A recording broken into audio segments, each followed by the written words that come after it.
Bismillah Rahman Rahim. Half glass is full and half glass is empty.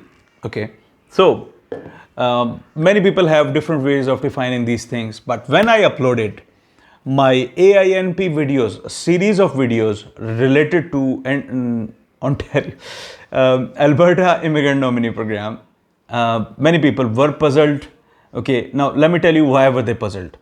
Because everyone tells you that if your CRS is like 400, 380, then AINP is the only option for you. Okay, so I differed from that opinion, and I told you guys that if you want to get selected by AINP, there are certain factors and there are certain level of connections that you need to have.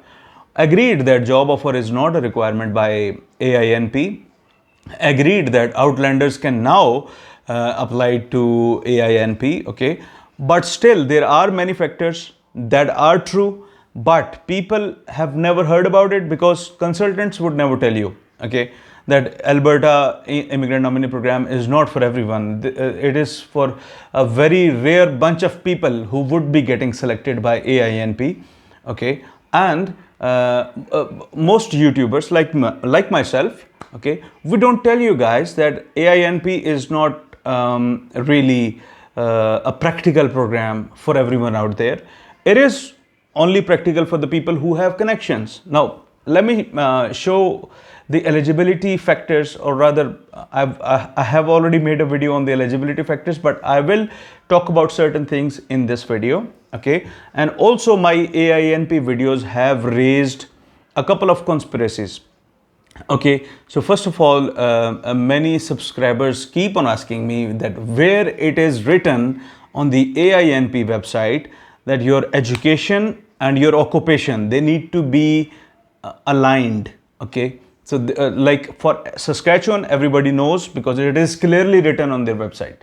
But when I said in one of my videos that education and occupation needs to be aligned for Alberta Immigrant Nominee Program, so many people raised questions on it. Okay, so that's not really a conspiracy. Okay, that is basically my research. So after sharing the eligibility, I will share my version of how I came up with this conclusion that your education needs to be in line with your occupation. Okay, so let's go to the screen and share the eligibility points that I wanted to share in this video.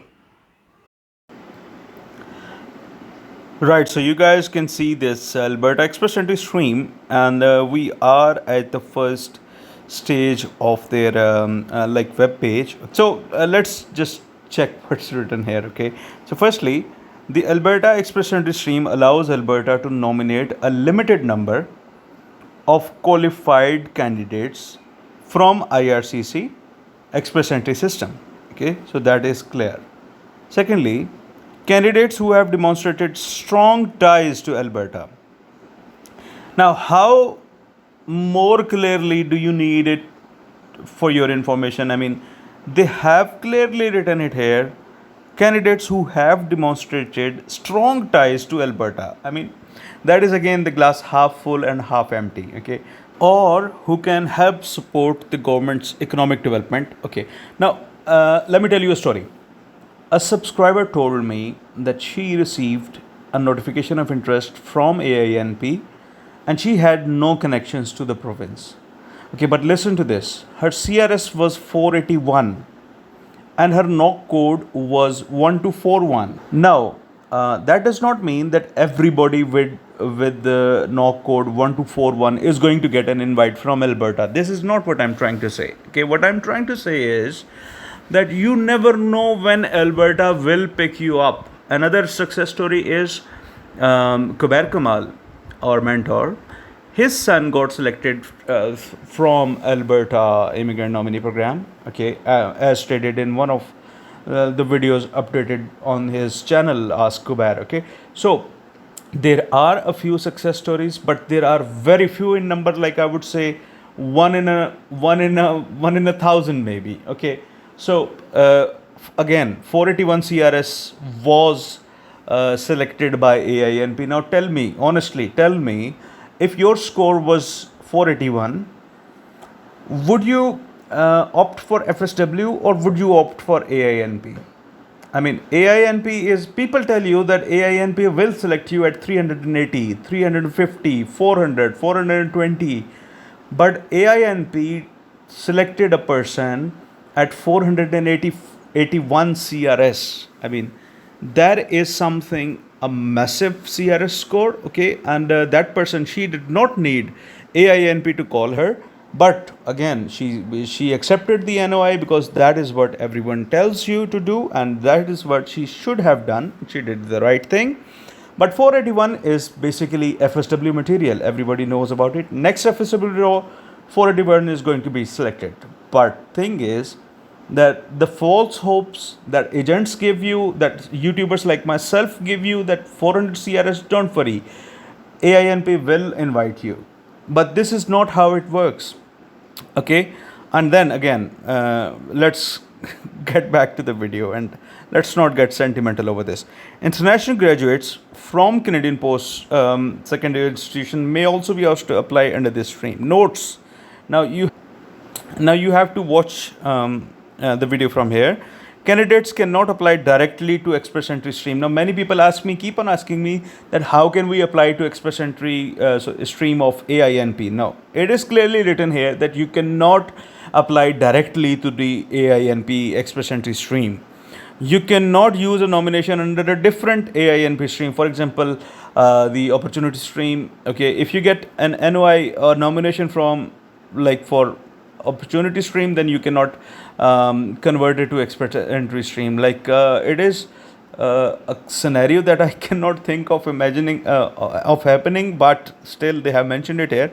Okay, if the AINP discovers fraud or misrepresentation in an application, a candidate may be banned for up to 5 years. Okay, that is actually normal for all PNP programs. And lastly, AINP nominee cannot extend their nomination. Now there are only 2 steps.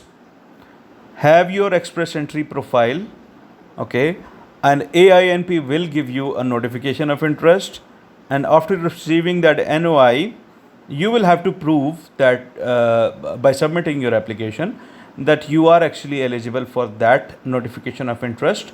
And if your application gets approved, then you will get a nomination, and then your FSW, your Express Entry profile will gain 600 CRS points. Okay, and then so this is about it. Basically 2 steps, and that is why everybody is fooled by AINP. Please allow me to say this, that AINP is a easily foolable program, and everybody lures you in by stating that, look, AINP selects people at 301 CRS, and that is exactly what's written on their website, and that is exactly something I disagree with entirely.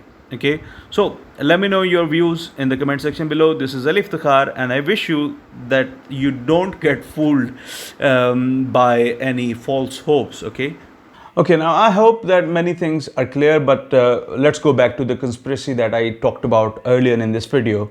Okay, so basically AINP does not really have a well prepared or well written criteria available on their website. But however, for Alberta Opportunity Stream, the AOS stream, for AOS, they have mentioned it on their website that if you are a PGWP holder, actually, let me read out the text. Let me show the picture right in front of the camera, okay, and you can read it out yourself. Like it clearly says that your education needs to be in the same occupation, okay, that you have chosen, or that is your current occupation. Now, thing is that is something for Alberta Opportunity Stream, but the problem remains. Alberta Immigrant Nominee Program Express Entry Stream, they don't show you a criteria, a clear, well-written criteria. They don't show you that, okay? So now, what is the next best thing? Whatever is available on their website, right? So, Alberta Opportunity Stream, it is a different stream than the Express Entry stream, okay? But it is written for Alberta Opportunity Stream. So that is, based on my research, this is the best possible requirements or best possible eligibility factors for AINP, okay? And also in those videos I said that if you think otherwise, you may disagree to my research. I mean, this is my research, right? This is not a law written on a stone, right? So, like, yeah, I hope I made myself clear, okay, with these words. This is Alif Takar. I'm wishing you all the best.